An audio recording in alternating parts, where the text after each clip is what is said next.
Told that successful people celebrate their wins. But why? Why does this help create success? Why does this create greater productivity? Today, I'm going to break it down tactically and give you a process to build the skills of celebrating your wins. I'm Missy Hughes, and I'm your productivity coach. I work with you one on one to develop the skills that turn your obstacles into successful results.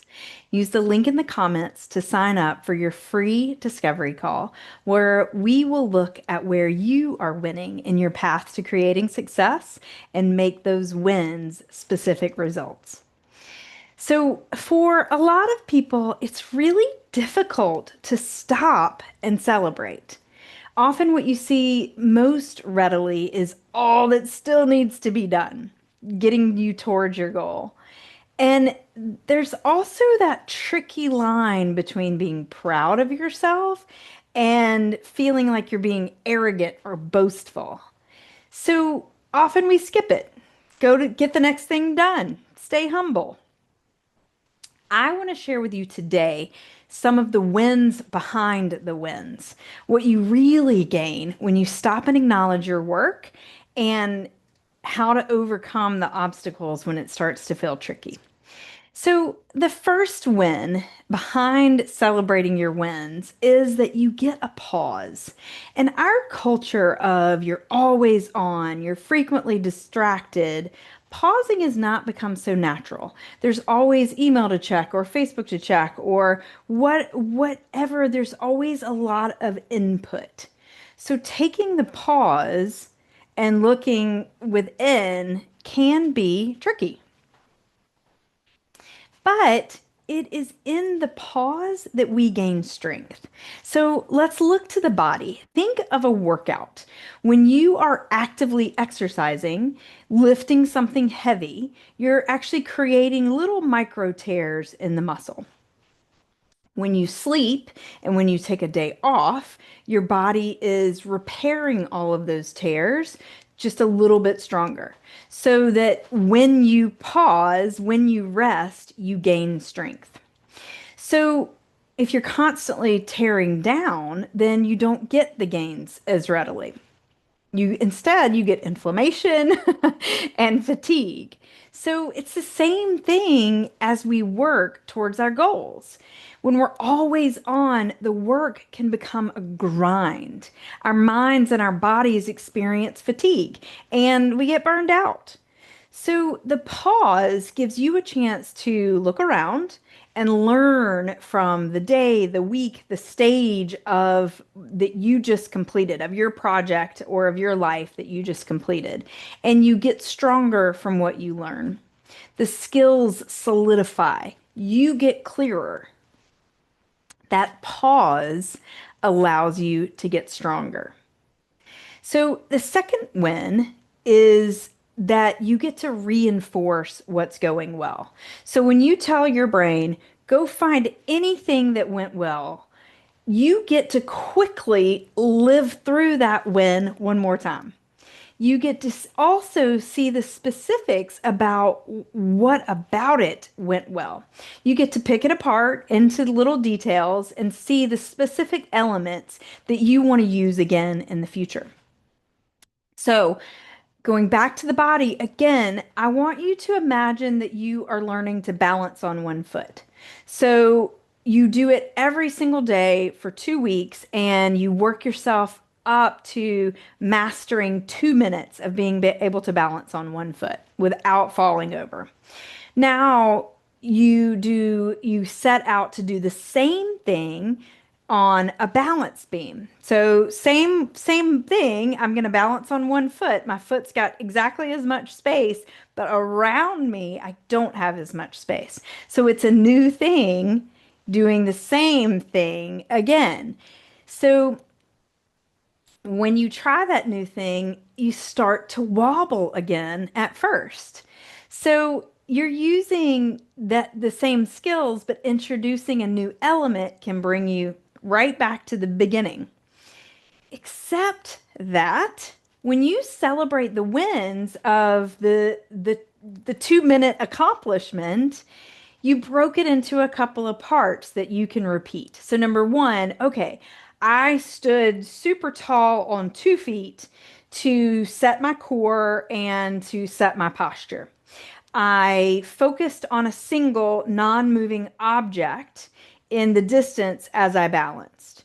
I felt my feet through the left and right sides of the ball of my foot and the center of my heel as I balanced and felt that grounding on my grounded leg.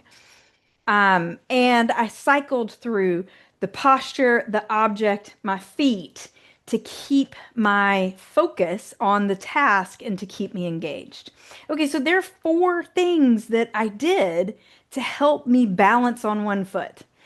And so now I get on the balance beam, and yes, I'm wobbly at the beginning, but now instead of it taking me 2 weeks to get to that 2 minutes, I get it within a week because I was able to repeat what went well.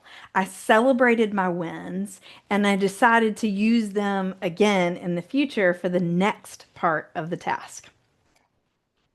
So you can use those four clear points and get there faster.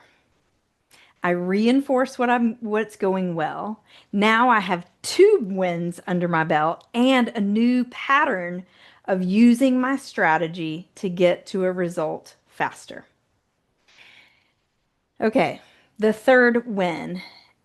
This is the one that I will tell you I love the most because this is not the one that came the most naturally to me.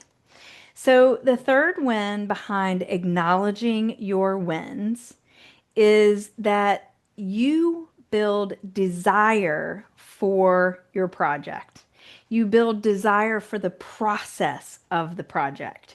So, a lot of the time, we focus specifically on our desire for the result. It will be so amazing to have the strength to do this hike. I will feel so proud when I'm helping X amount of people in my business. I will really enjoy what I will be able to afford when my income reaches X amount of dollars. The intense focus on the result can kind of create a little bit of pressure and urgency and rushing to get to that result.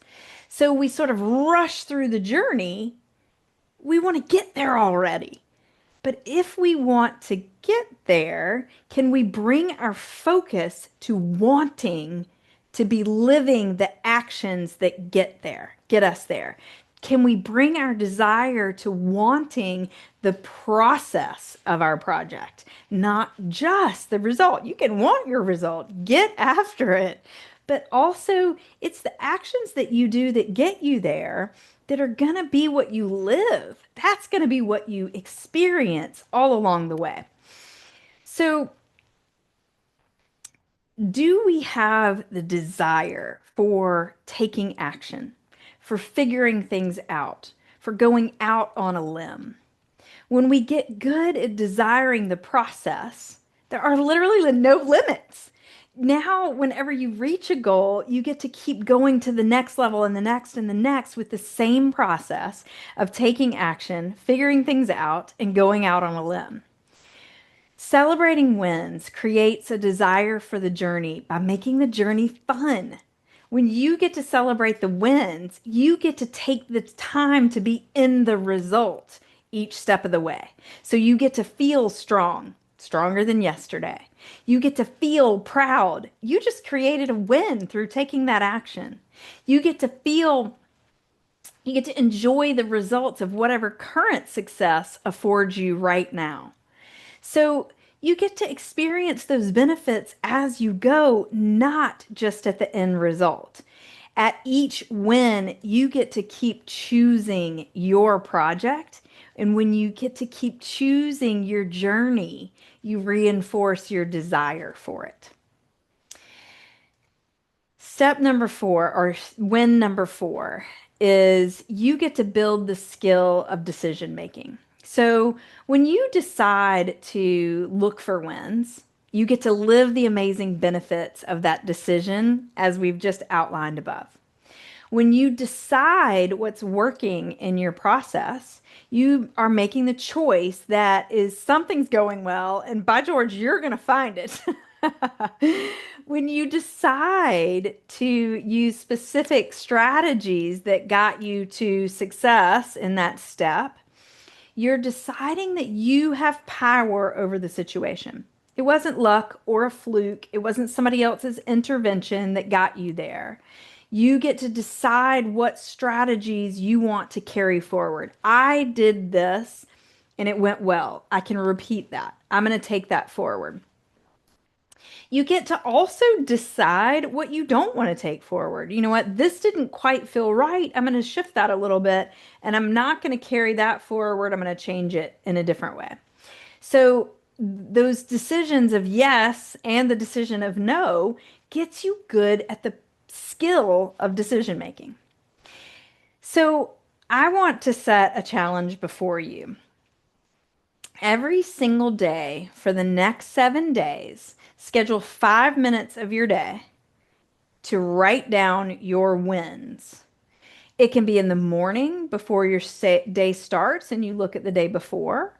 It can be when you sit down at lunch and you can look at the last 24 hours. It can be in the evening and as a close to the day that you just lived. It doesn't matter when you do it. Decide on a time.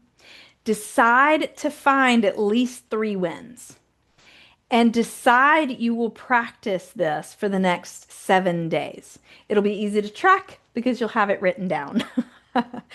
So if you find it hard to find a win, if you're like, okay, I've made these decisions, I've got the time, I've decided to find a win, but I gotta say, I'm finding it hard to find a win. Ask yourself, what am I believing instead? What am I believing about the certain actions I took in the day? And why weren't they wins? So your win for that day will be getting to know yourself and your thoughts better for that day. You can bring your insights to your free discovery call so that we can look at them together and see how that we can make those wins into successes. So give this video a thumbs up, subscribe to my channel, and go to the link in the comments and sign up for your free discovery call today. I hope to see you soon.